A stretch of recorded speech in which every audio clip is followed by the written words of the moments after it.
मोदी के बाद उनकी कुर्सी को संभाल सकते हैं ये 5 शख्स।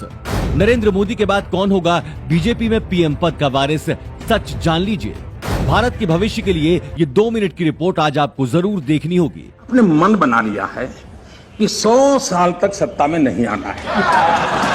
अक्सर राजनीतिक चर्चाओं के दौरान एक सवाल जो लोगों के द्वारा पूछा जाता है कि नरेंद्र मोदी के बाद बीजेपी किसे प्रधानमंत्री पद का दावेदार बनाएगी। ये बात आपके मन में भी आती होगी, मोदी जी के बाद किसके हाथों में देश का भविष्य होगा। देखा जाए तो मोदी कुर्सी का वारिस कोई ऐसा शख्स होगा जो बीजेपी और आरएसएस दोनों की कॉमन चॉइस यानी कि मिलीजुली पसंद हो। अगर 2024 या 2029 में फिर से देश में बीजेपी की सरकार बनती है तो प्रधानमंत्री पद के लिए सबसे मजबूत दावेदार कौन कौन हो सकते हैं। आपको बता दें, भारतीय जनता पार्टी देश की सबसे बड़ी राजनीतिक पार्टी है। वर्तमान समय में हमारे देश की राजनीतिक सत्ता पर भी ये पार्टी आसीन है।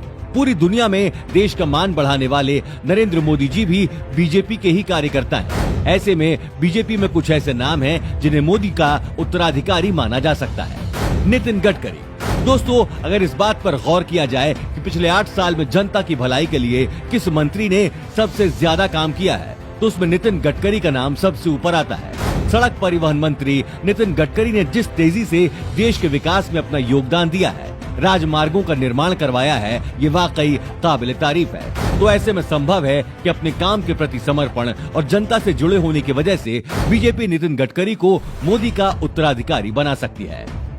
शिवराज सिंह चौहान। दोस्तों, साल 2005 से लेकर 2022 तक लगातार 19 साल तक मध्य प्रदेश के मुख्यमंत्री शिवराज बने रहे हैं। शिवराज सिंह चौहान भी प्रधानमंत्री के पद के लिए एक मजबूत दावेदार हैं। आपको बता दें, साल 2014 के लोकसभा चुनाव से पहले तक शिवराज सिंह चौहान को बीजेपी की तरफ से प्रधानमंत्री पद का एक सशक्त दावेदार माना जाता था। लेकिन नरेंद्र मोदी की दावेदारी और जनता के बीच उनकी लोकप्रियता को देखते हुए शिवराज सिंह चौहान ने प्रधानमंत्री की दावेदारी से खुद को अलग कर लिया था।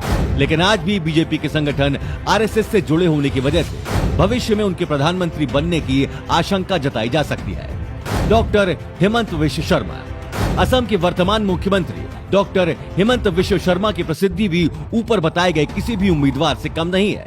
साल 2001 से 2015 तक भारतीय राष्ट्रीय कांग्रेस की टिकट पर विधानसभा चुनाव लड़ने वाले हेमंत विश्व शर्मा ने 23 अगस्त 2015 को बीजेपी में शामिल हुए।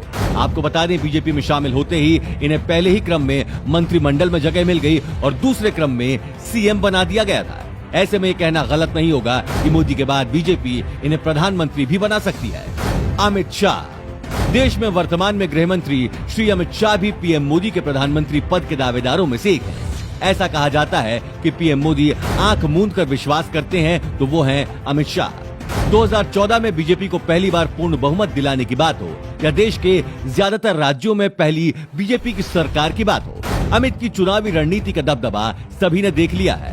आपको बता दें, बीजेपी का एक घोषित नियम है कि 75 वर्ष की उम्र पार करते ही किसी भी नेता को अपने पद से इस्तीफा देना होता है। ऐसे में अगर 2029 में बीजेपी की सरकार लोकसभा चुनाव जीतती है तो अमित शाह भी प्रधानमंत्री बन सकते हैं। योगी आदित्यनाथ। उत्तर प्रदेश के मुख्यमंत्री और भारतीय जनता पार्टी के फायर ब्रांड नेता। ये मोदी है, ये योगी है।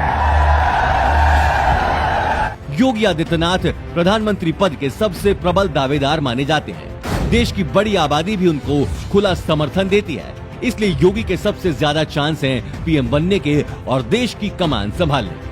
इन सब में से आप किसे प्रधानमंत्री की दावेदार के रूप में अपना वोट देंगे, कमेंट में लिखकर जरूर बताएं। साथ ही इस वीडियो को शेयर जरूर करें। धन्यवाद।